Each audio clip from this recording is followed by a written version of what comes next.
A teenager stops off to see his drug dealer to test a new drug before heading off for a night of partying. On the way home, he picks up an injured woman, and the night takes a surreal turn. This week we watched MadS.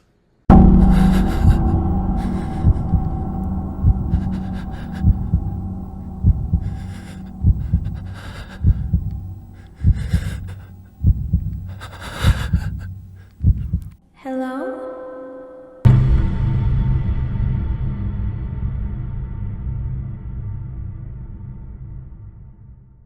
Oh mon Dieu. Qu'est-ce qui se passe? I should have seen that one go. Yeah, I know. Yeah. 2 years of French, can't speak. I oddly had, like 5 to 6 years. I mean, I'm okay. That would have helped me. I can't understand a damn word in the movie except for like here and there. But, Yeah. Well, and to be honest, when you're hearing the actual language, they are speaking a lot faster. okay, so here's the thing with fucking French, though. They're not just speaking faster, they're speaking completely different words than, like, what you learned in school, because it's all slang. Yeah, because they use different words for different things. They and slang for contract different words things. down to, constant, like, 2 syllables. Yeah. Yeah. I mean, it works. It works. For them. At least they understand At least they understand what's going on. I don't. We watched a French movie today. Yes, a French take on a zombie movie, I guess you could say. Yeah. So it was artsy and they smoked a lot. Yes. And a lot of cocaine. Yeah. Yes, we did watch MadS, which we hope we are pronouncing that properly. MadS. MadS. It's either that or MadS. I don't know, because the S is Capitalized, so I don't understand that. but it's all caps on the poster and in the movie title in the movie, so we're not sure. We're just gonna say MadS. MadS. Yeah. It came out in 2024. I love how it's categorized on IMDb as teen horror. I mean, the kids in it are supposed to be teenagers, I think, but like, I think it's a little scarier than teen horror. Yeah. It came out in 2024. It's directed by David Moreau. And it's starring Laurie Pavy, Lucille, how did you say it? Guillaume. Lucille Guillaume, and Milton Riche. Milton Riche.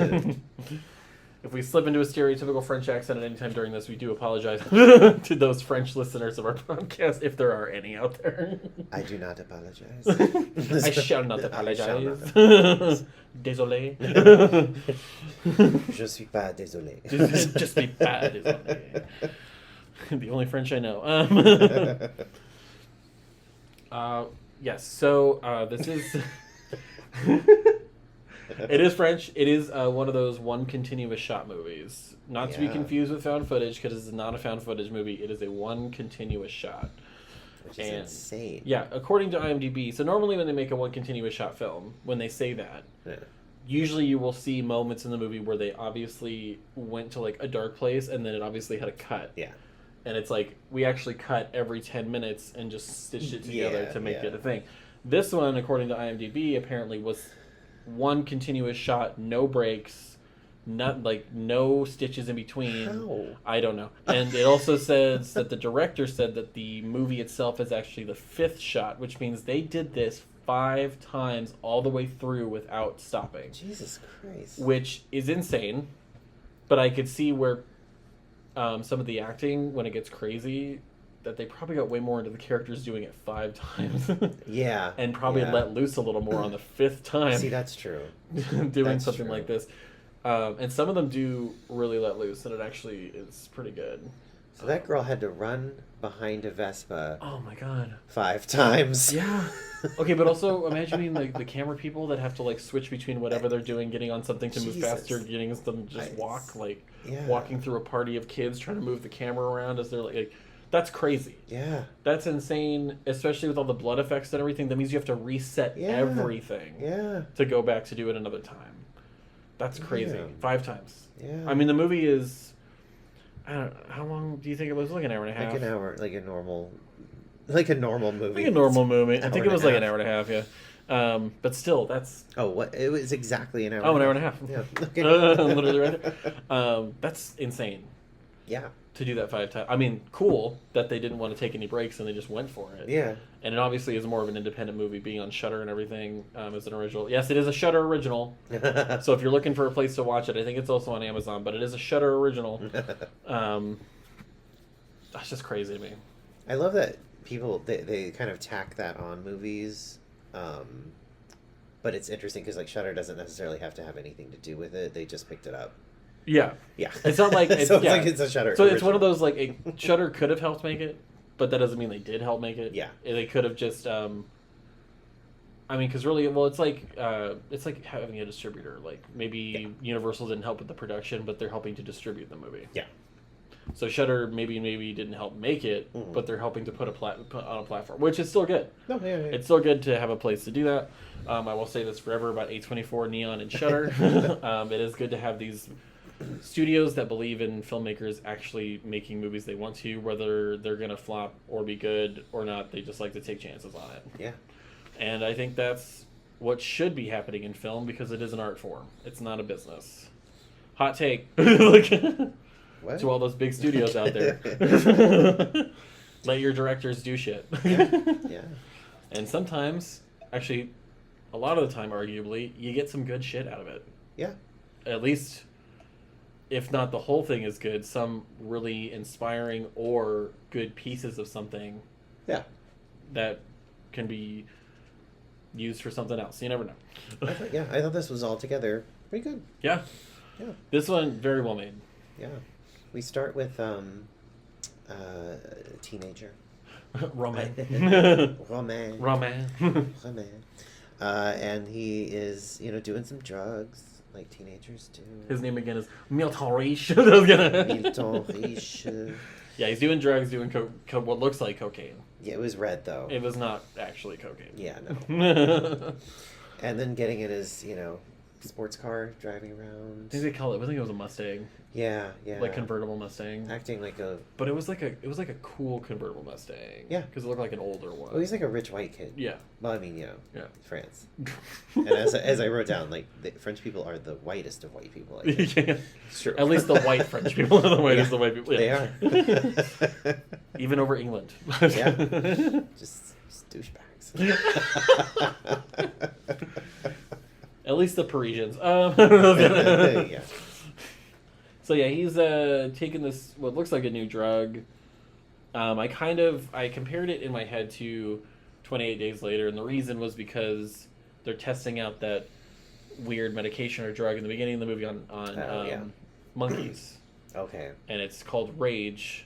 And basically, like, they call it Rage. I don't know if the original thing is called Rage when they're testing it. Yeah, I'm like, why would you call medication Rage? But they give it to them and they end up going crazy. Yeah. And then getting out, and they realize it's also infectious. And so they get you, bite you, then you can turn into one of them. But the other reason I compared it to this is because this isn't like typical zombie movie. I'm trying to eat people. No. It's I'm going crazy and I just want to kill people Yeah. and hurt people. Yeah. And I'm losing my mind. I have no control over myself. But there was like an urge to make more zombies. Yeah. In Oh, quotes. yeah. Yeah. So it's kind of a cool take on the zombie format. Yeah. Because it's not entirely zombies. Especially when they can still talk, and it's so creepy. Like, yeah. Because you're still in there, kind of. Yeah. But you have no control over yourself. Yeah. Which is, I think, even scarier, to be quite honest. It is, yeah. You can tell she was kind of, when she was, like, running around and, like, stealing the bike and everything, you can tell she's like, I'm sorry, it's not me. It's not me. It's not me, yeah. But yeah, we start with Roman doing the drugs and then driving, and then he runs into... Well, he stops his car, and then someone runs into his car. He stops his car because he drops a cigarette in his lap. Yeah. And he's freaking out because he doesn't want to burn the leather. It's his dad's car, I think. It's his dad, yeah. But yeah, then we see someone run up to his car, and it ends up being a woman in a bunch of bandages, and... Well, it's great because, like, the way she runs up the car is just, like, you hear, like, a thump. Like, she hits the front of the car. It's great. I don't know. I liked that. No, it was good. Yeah. And then from there, the movie just goes off. I love the rails right away. Yeah, I love the transition in the car of like he's doing drugs. Oh, he's happy. He's getting high, whatever, and he's driving. Also, I love the way they did the title just in the field the entire time he's driving forward and he drives past it. Yeah. But the transition of like happy, we're going crazy, saying whatever, and then all of a sudden this transition to like, what the fuck's going on? Holy shit, what's going on? Everything's going crazy, blood going crazy, and everything just hits the fan right at that moment. Yeah, it's just like just right a crazy transition in the first 15 minutes. Immediately just becomes super claustrophobic and anxious, just like in the car. Stressful, and like it just like immediately starts happening. Just crazy to do in a convertible with the top down. Yeah. You can make it claustrophobic. Oh, it totally did. I think it requires major commitment from the actors to do such long scenes. Oh, yeah. Because you got to be in this character, and like, I mean, normally, they film a scene and you like do like 5 takes in quick succession, and like, and then you're done, and then you move on to the next thing. Yeah. You can reread your lines, etc., etc. It's just odd to like be stuck in the scene just the whole damn movie. Yeah, you're constantly in this character.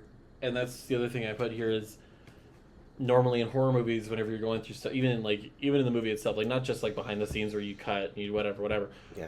Even in the movie, it's like you have moments of, okay, there's a break between like this horrifying thing happening. Mm-hmm. There's a moment of levity. We can breathe for a second, whatever, which is like a normal horror formula. Yeah. When you do movies like this, especially one continuous shot like this, there's no breaks. There's no levity. You're just in it constantly. You're constantly anxious.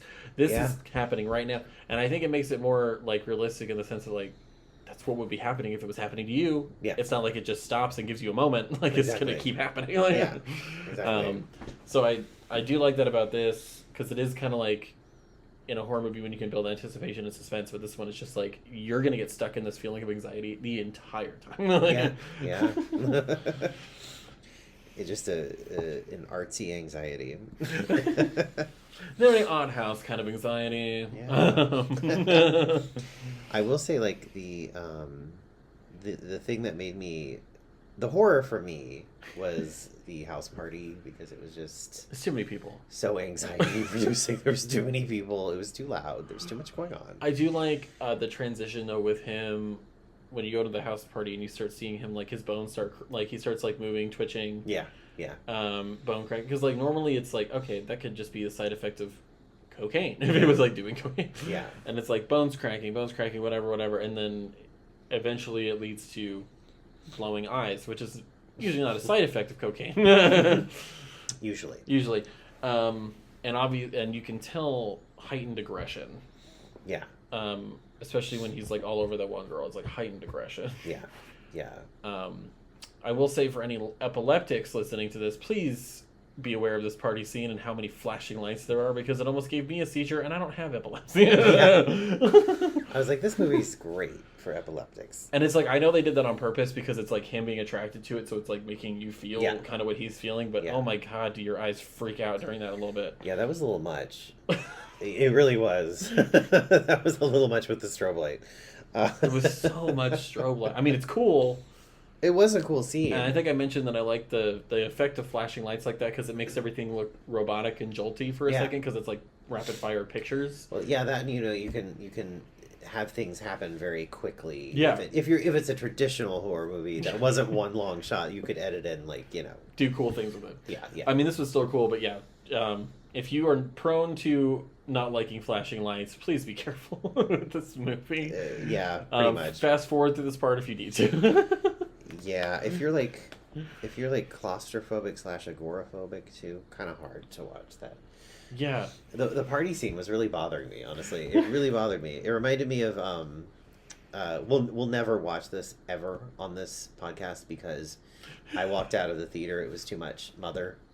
Oh, it reminded me of that. Mother, because of the one setting it's in, is very claustrophobic. It is insanely claustrophobic. And the one continuous shot scene where she's going through a lot of stuff, and you see like the prostitutes behind the cage and like the baby Jesus thing and all that. It was too much. It's a little crazy. It was too much for me. I will never watch that again. Yeah. Like, I wasn't fully surprised that Darren Aronofsky made a movie like that, because I mean, Requiem for a Dream and stuff is also pretty crazy. Yeah. Black Swan. Oh yeah. But for him, I still feel like it was pretty crazy. Yeah. And now they want him to direct Cujo, so we'll see what happens. Oh God. Yeah. I think I made the joke that the dog's not only going to go through rabies, but also a heavy mental health crisis. Yeah, I was gonna say, that dog's gonna have an existential crisis, and it's gonna be like, it's just gonna go off the fucking rails. Metaphor for The- God. Yeah, it'll be like some guy like covered in blood with a dog head on or something, and then like, yeah, it's just gonna Doing be heroin. weird. Yeah. Yeah. While trying to be the Black Swan. No, I'm just kidding. No, but I get that though. Like, especially like in the context of like so many people at a party in a small space. Yeah. The reason I know that feeling is because I'm 6'4". I'm a big person, so being in a space filled with a ton of people and you're trying to walk through people and stuff. I have a heart it's like I can do it, but it's like stressful for me because I'm huge. Like, and it's hard to like.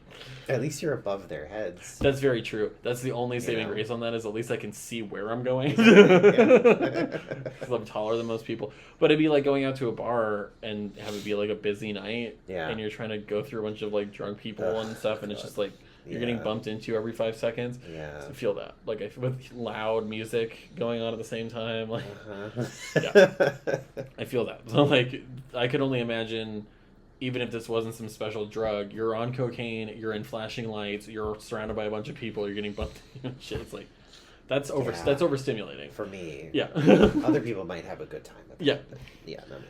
I've never tried cocaine, so I have no idea. Oh, me neither. Never done that. The year was 1985. Yeah. It was flowing like Alaska in winter. Just kidding. Like fake snow at a Christmas I event. truly haven't done it that much. But yeah, the party scene is very hectic, very anxiety inducing. Yeah. And like we stay with Roman for a bit, and I just like he gets hit on by the girl, and I know he beats up that guy because I think the guy is also trying to hit on him, and he gets all crazy about it. And I weird. wasn't sure. I couldn't really make out. But even if that wasn't happening, the guy's like touching him, grabbing him and stuff, and he's Yeah. already like overstimulated and crazy. So then Yeah. he ends up beating the shit out of that guy and then leaving the party. But it's I like, get it. Yeah. And then getting a call that the alarm has gone off in his house. Yes, because he left the woman who he thought was dead because she She stabs herself in the neck times. multiple times in his car on the way home. Right next to him. Yeah. Yeah. On his lap. Like pretty on his much. lap. Yeah. Which, God, well, I know it's like a crazy situation, but the one thing that annoys me about that scene is because, like, and I know it was the point. Yeah. Can the neighbor just fuck off and mind his business? Seriously. Like, he was like, oh, not this guy. And he's driving this dead woman, or quote unquote dead woman, in his car into the garage and trying to hide the fact that he's covered in blood. And the neighbor's like, where have you been? What are you doing? It's like, go fuck back in your house. Leave me alone. Like, what are you doing? And then he's like, do I need to call your dad? And he's like, you're not my fucking father. Go back in your fucking house. Well, see, this is, again, French people are the whitest of white people. Because only white people do that. Like, just get up all in your business. That's like, a neighbor get that outta barely here. knows you. Yeah. It's like, yeah. I understand maybe when his friends are outside honking the horn super loud and he's like, can you please shut up? Like, shut up. But it's also like, just fuck off. Yeah. Mind your business. But, yeah, the motion alarm in the house goes off because the woman was not in the car anymore. Now she's somewhere in the house. Yeah, but he knew that before he went to the party. But yeah, he goes and takes a shower. He's freaking out, which you gotta love a French movie for not being afraid to show dick. Yeah, I know. While he's in the shower, it's amazing. People have them. Yeah. God forbid. Yeah. We see those, and it's not just women having to show all their body parts. Right. More dick in movies. I agree. He takes a shower because he's covered in blood, and then his dad ends up calling. Asking about his flight because he's coming back in tomorrow. Yeah. Which, that's great. You know, you have this woman who was bleeding in your house and just blood everywhere and stuff, and then in the Mustang and stuff, and your dad's like, I'll be there at 9 a.m. tomorrow. And it's like, oh, good. It's like the premise to a Frasier episode. Like a fucked just up less Frasier blood. episode. Like a really fucked up Frasier episode. When he goes back out to the Mustang, though, she is gone. Yeah. Can't find her, and that's when Anna shows up. Ah. And so that's why he stops looking around for her, because now he's distracted by Anna. Yeah. And she's like, let's do lines of code. Yeah, that's the first thing she says. And like obviously they had a Lines of history, code. which you kind of find out later that they kind of had a history together. Yeah. And she wanted to talk to him about something. And then she's like, telling some guy to not pick them up to the party they're going to walk, but the guy doesn't obviously get the message and comes anyway. Yeah. So all of these distractions culminate in the fact that he now is leaving the house without knowing where this woman is. Yeah. In the house. And the motion alarm goes off, Yeah. but they had like a very high-tech security system in their Yeah. house because they're rich. But like, the thing is, like, It was a nice house. it's something like that. The dad would have access to the cameras on his phone. He mentions it. He does? In it, when the alarm goes off, he gets a call at the party from his dad, and he's in the bathroom. Yeah. And his dad said, he's like, what is going on? And he's like, the motion sensors are going off at home. The alarm's going off. And then he says, I see movement. There's somebody in the house. Oh, he did say he saw. Okay. And that's why, like, when he Because gets... that was bothering me yeah. at first. I'm like, wait. I love his stalling of the alarm system people, and he's like, I'm there. I'm at the panel. I'm there. Don't call the police. I'm at the panel. And Yeah. he's like on a freaking electric bike trying to get Yeah. to motorbike, trying to get to the house. Yeah. And they're like, are you there? Because you haven't entered the code in yet. And he's like, I'm there. I'm there. Just like I'm right there. But that's why the dad on the phone says, like, what did they steal?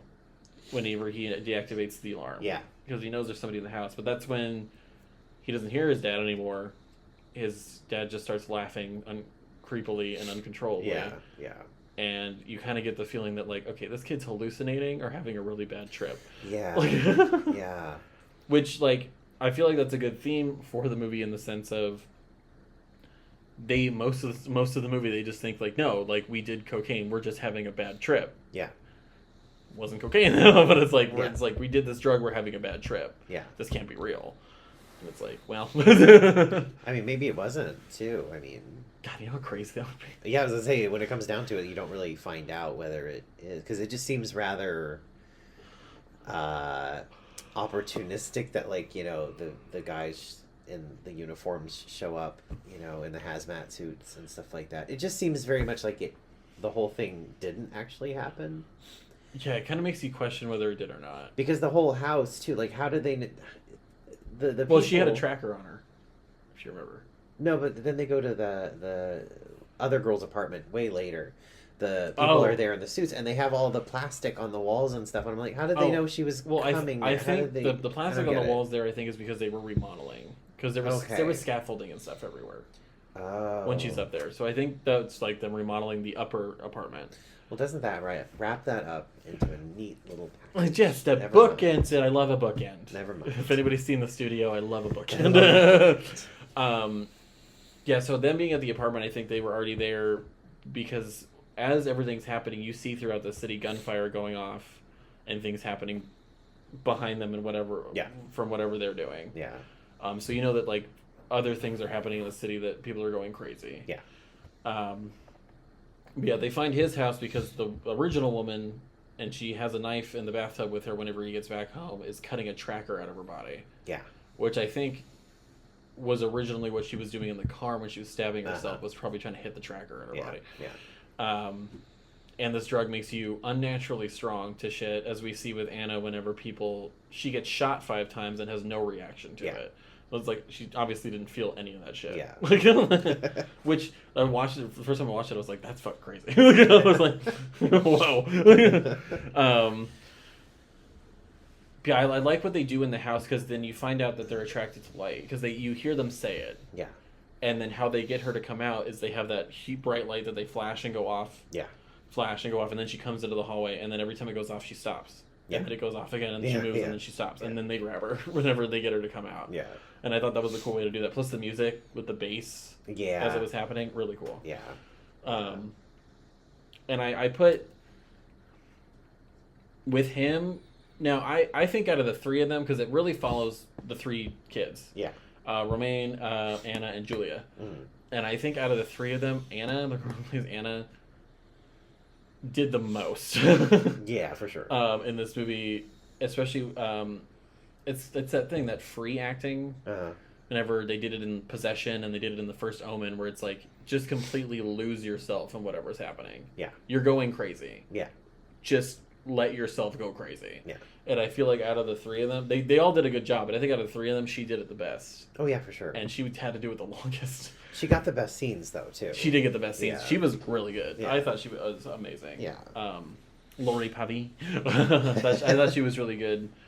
And just following her and staying with her with the camera, it's just like the way you see her like start moving weird and then moving crazy and then becoming like hysterical and then like going back to being angry and then going back to being crazy. Like, yeah.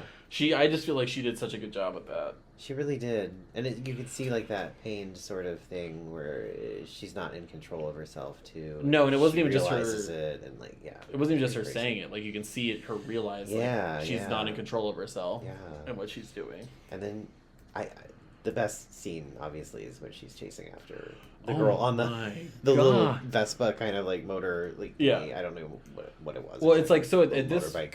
At this point it's like you see one of the vans end up picking up Romain and then you hear him get shot in the back of the van. Yeah. And then as the van's going, it ends up almost running into Anna and keeps going and she yells at the van or whatever, and that's when it transitions into her. Yeah. And I loved the way they transitioned into each character. Oh, totally. How it was like him, then Anna's on the back of Julia's Vespa going crazy and rubbing blood all over her face, and they're just like having this crazy moment. Because they have to ingest the blood in order for it to pass on. So she's like putting the blood in her mouth. Like all over her face and everything. And then after she knocks her off her Vespa, then it switches to Julia. Yeah. And it's like just those transitions with a one continuous shot movie, that's so cool. It was pretty cool. But yeah, the chase scene. And then she's chasing after. That's the best scene in the movie. That was so good.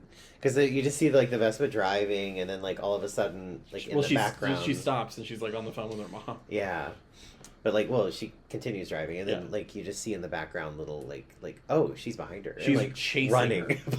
And it was this like because you hear her when she's on the phone with her mom, you hear her go Julia like in the background, like, and it sounds distant. Yeah, and she keeps yelling Julia, I need help, Julia, and it wasn't until she ends up losing herself again, and she's like, I'm gonna eat your fucking face. I'm gonna eat your fucking face. That sounded so close to her. Yeah. And she starts driving again, and that's when you keep hearing her yell Julia, but it's getting closer, and you can see her running right behind her, like and dodging in between cars that and RoboCop stuff. Where he's like, it's so creepy though. And then like the last one where she starts pulling up to her building, and you see her just jump behind a bunch of cars, and it's like, like where'd she go? Like holy that shit. Almost looked like a special effect, but yet I don't think it was. Obviously, it was insane. It's like that whole scene, the way it's filmed, is so cool. Maybe it was a stunt double.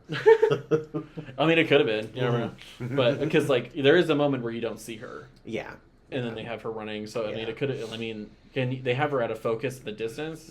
So it could have been a stunt double doing it. Yeah. But I wouldn't be surprised if she did it herself because she was doing all the heavy work. She really was. Then she got to jump through a fake window, which is that was best. Awesome. Yeah. That was the only jump scare. It was the only jump scare. It was really the only jump scare in the movie. It was, yeah. Good though. That was. It good. was very good. Yeah. It was well placed. Yeah. But yeah, that to me is the best scene in the movie. When I first watched this, I was just like kind of like in awe and shock of like how well that looked, like how cool that looked doing that. Yeah. But also freaked me out. I think the best scene was that, and then it went into my other the other best scene was the elevator. I thought so that was really just the whole time they're in the elevator. I thought that was great. It was yeah. It's like you hear voices outside, they can't hear her, and it's just claustrophobic as shit. Yeah. In the dark, you're trapped in an elevator in the dark, and you just hear people getting shot and people dying and getting ripped apart around you. Like, fuck, like it was crazy. And then Julie ends up finding her mom, getting her face eaten by Anna, which is fun. Yeah. No more mother. That's the thing too. Is like it's an hour and a half movie, but it feels fast. Like it feels like it happens pretty fast. It feels pretty fast in part. I think it's like the fact that it is in real time. It makes it. The fact that it is in real time. It feels like real life wherein like there are times where it seems like, oh my god, the scene is like so long, and then it seems super fast. It seems super fast. Yeah. And then you realize like, oh, if I was in this situation, that's probably how this would be going. Oh yeah, sure. Certain things would feel like, oh my god, this is like forever, but then like certain things would be like happening so fast. Yeah, because even like him driving, they obviously like timed that out, you know. Yeah. And it's like it really is just him driving and freaking out for a good amount of time. And it's just like it's a big amount of time. Yeah. Like, and it's it's one of those things where I think you brought it up too, where you have those really long, uncomfortable moments sometimes in horror movies, or like any movie in general. They can really do that to you. And this movie really capitalized on it because it's like one continuous shot, and it's supposed to feel like it's kind of like you're in that situation and you're there. That it is an uncomfortable amount of time, because it probably would be an uncomfortable amount of time that you're with this person freaking out the whole time. Yeah, because you don't get these satisfying cuts to you don't the get next breaks. Scene. Or like, it's just... No breaks, no levity. Yeah, no. This shit's happening. This is real. I think the only levity was like...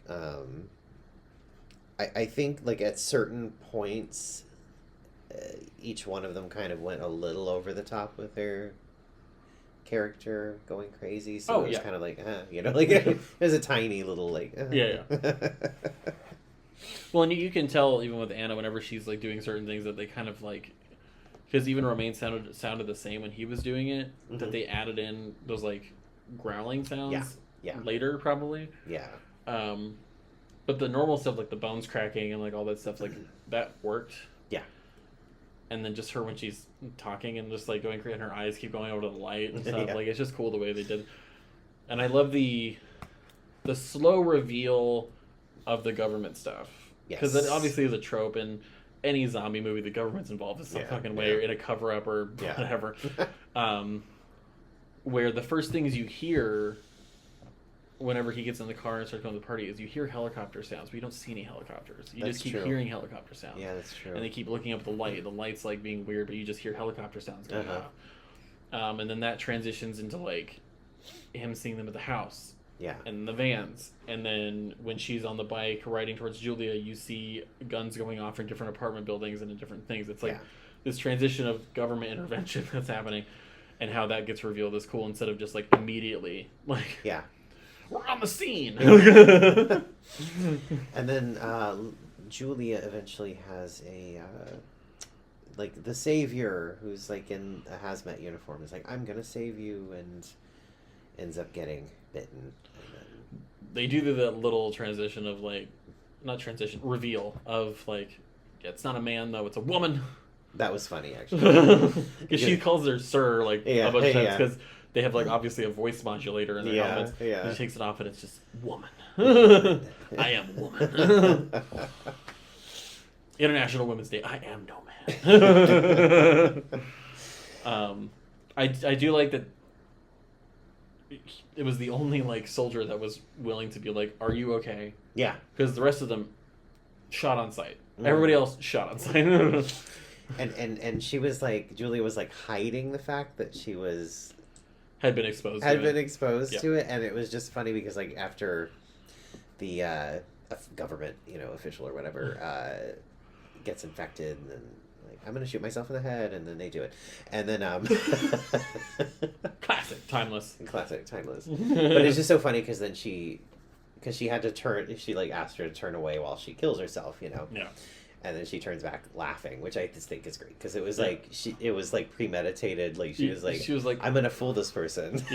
She was like holding it in until that moment, and then she starts maniacally laughing. And I love that shot because it is that uncomfortable long shot again. But it's her laughing in the window and like hugging the gun that the woman gave her and all this stuff. But in the background, in the windows, you see all the power go out. In the city, and then you see bombs start going off in the city. And it just like is a panic, and then the credits start rolling, and it just stays on it the whole time. It stays on it for an uncomfortably long amount of time. And then when it goes black is when she's like, "Wake up!" Because she thinks she's just dreaming. And that's when it ends fully. And also during that the credit sequence, there's like old timey French music. The old timey French music, which gave me some like Fallout vibes. Very Fallout. Because there's like the bombs going off. Very apocalyptic vibes. Very Fallout vibes with the old music. I mean, at least she was happy at the end. Even if she seemed really happy, fake hysterically happy. The drugs were working. All in all, because. And I think I told you about this too. It's just like me flipping through TikTok, and you get random ones where somebody's like, "Hey, these 5 underrated horror movies are these ones that I just watched," and they go through them. And this one just happened to be one of them, and I added it to my list because I was like, "That seems interesting." Like the poster seemed interesting. And I actually didn't know until I started watching it until they started speaking that it was French. And then I was like, I'm just kidding. All in all, like as an independent, like at least for here foreign film, obviously if it's in France, it's not a foreign film. For here foreign film, very well made. Yeah. Very well made, especially if they really did it the way that IMDb's trivia says they did it, which was in one continuous shot with no breaks 5 times. Yeah. That's insane to me. Completely. I mean, I feel like it would be kind of fun as an actor. Oh, yeah, I'm sure. Especially when you get to like the 5th time doing it, you know you're loosened up more and you know you can just fucking go crazy. Yeah. But still, like, that's so much work. It's a lot of work. It's a lot of work. It's a lot of work, and you have to be a good actor because, I mean, it's really hard to remember every direction. Yeah. And every line, like, for an hour and a half long thing, you know? It's insane. I mean, you know, people do it in plays, but... That's also crazy to me if they did that, because, like, obviously, I mean, you can manipulate, you know, night and day in film and do all that stuff. Yeah. Because I'm thinking about it, if there's no breaks, they had to film it at a certain time, because that means the entire time they're filming, this all takes place in just an hour and a half. Yeah. Everything that's happening. Yeah. Only an hour and a half. Because it was like dusk, kind of, when it started. And then it ends dark night. So, yeah, I mean... Yeah. Yeah. That's crazy. I know, right? That's insane to me. I can't get over that. But yeah, really well made. I think it really does make you feel like you're actually like a part of it without being a found footage movie. Yeah. I mean, it still had the occasional. It has the occasional trope of a found footage movie without being one. Yeah. And I feel like if it was found footage, it wouldn't have worked as well. No. For this type of movie. No. Honestly, I have never seen a found footage movie I liked very much. I'll be honest. We know Golden Gym. Haunted Asylum was pretty good. Yeah, it was pretty good. I'm like, yeah, it was pretty The only one I will ever give it to, really, to be honest, is the Blair Witch Project, but it was really because it was, like, the first movie to do it. Yeah. And I feel like they did it really well. Yeah. And the marketing team was genius on that shit. Oh, yeah, Back in totally, the 90s, sure. and they really made people think they were missing and shit. Yeah. That was crazy. Like, I do remember that. Yeah. But yeah, this one I thought so well done. Highly recommend it. I gave it a 4 out of 5. Yeah. 4 out of 5 lines of not cocaine. You know, I'm torn. I think honestly, I feel like I'm gonna give it the same. Actually, you know, I hate that we're giving everything the same. Well, actually, I think we've differed once or twice. Yeah. Okay. And I was gonna say, I feel like I need to like hopefully say something opposite just to do so. I'll be like, you know what? This is a 1 star. I hated it. I was trying to remember. See, yeah, because like when I originally watched the movie, I gave it a 3.5. But I think rewatching it, 4. I think it actually deserves the full 4 on that. Yeah, probably. Because like I don't think it's like perfect. No, but it's insanely well made. You know, I'm gonna give it 4. Let's go with ice picks because that's what she was digging her device out with. Oh God! Let's go. I didn't know it was an ice pick. Let's go with 4 ice picks. Who even has ice picks? Who just owns an ice pick? Who owns a giant block of ice that they need an ice pick for? Honestly. Anyway, I'll give it 4. Just because of like the technical difficulty of filming the damn thing. And I will say the performances, especially Anna's performance. Oh, they were good. Yeah. The performances were good. The performances were very good by all 3. I will say the best and the one that shines the most is the woman who played Anna. Anais. Laurie Pavie. She was fantastic. Yeah. But yeah, very good independent horror movie. One that didn't, need to be anything other than it was. No. And it's interesting because it was a French horror movie, but it could have been anywhere really. It wasn't like usually French movies are very French. Yeah. You know what I mean? It was a movie that like obviously a French filmmaker and writer came up with, so it's French. But if, somebody in America or England or Germany came up with the same idea, they could do it. It could have been set anywhere because it didn't really like there weren't like lots of shots of like Paris or like something. Like, you know what it was? Eiffel Tower and exactly France. Like, it really could have been anywhere. It was just like apartments and that's a what field. that's what I you liked know. that too. Is like it's in France, but it's like Didn't where? look like France. It was like it where? really didn't. I'm like, where is Like, it? Because you don't really see much of the streets because it's all dark. Yeah. And you only see a little bit of the houses, and it's like the rich part of town houses. Yeah, they just look And like any it rich looked like any houses. person's house. Yeah. So it's like, and I think that's what I liked about it too. Is like you're with these people constantly, so you have no perception of what's happening outside. This moment. Yeah. And it's again like claustrophobic. It's Claustrophobic. like you're just with these people. and it's kind of like what you would be in that situation. Is you're in this situation, you're not really paying attention to what the fuck's happening outside of that situation. Yeah, that's true. Which I like. Yeah. Yeah, very good. Yeah. Good. C'est bon. But yeah, highly recommend. It is on Shudder. I think it's also on Amazon.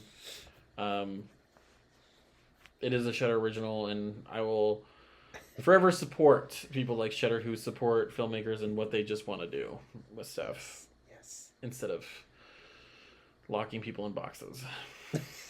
Looking That's at a different movie. Locking Disney. people in boxes. Okay. That's the next horror movie we're doing. Locking people in Locking boxes. people in boxes. It's actually just a autobiographical documentary. It's the snuff film we're working on. Just gonna... Well, anyway, I think this is a very good movie. Yeah. Very technically well done. It did remind me of the stupidest French word bonbon for candy. For candy. Bonbon. Bonbon. Good. Yeah, okay. Anyway. Subscribe. Like, subscribe, comment, leave us questions. We do this for fun, but we would like to engage more with our audience. Or You're doing this for fun? Are you getting paid? I'm not having any fun. No, I'm just kidding. I'm not having any fun. Because if I find out you're getting paid, I swear to God. Here I am, but I'm also not having fun. I am, but I'm not having fun. We would like to engage with the community more and, get some more subscribers and stuff. Obviously, we love talking about horror movies and stuff in general. Yeah. But yeah, if you want to know more about us or about what movies we like and things like that, even if it's not horror, ask us questions. Yeah. Because I like movies in all genres. Horror just happens to be the most. If you have any questions about like movies that does anybody want us to do a horror comedy movie? Yes, horror comedy. And does anybody want us to do a original horror movie and then the remake in one episode to compare the two? That probably, because that was an idea that we had. I think the one that's a bit more fringe is the comedy horror. The comedy it's horror kind of movie. like, I already know which one I'm doing, but I'm doing Haunted Honeymoon if we do it. Oh god. Another one I had an idea for was Shaun of the Dead. Oh, that's even better because that's actually I love that movie. Yeah, even better. And to get to talk about it in the technicality and the directing, fantastic. But yes, like, subscribe, comment. We will see you next time. We love you. We would like to murder you. No, I'm just kidding. Au revoir. Au revoir. Au revoir. Au revoir. Au revoir. Au revoir.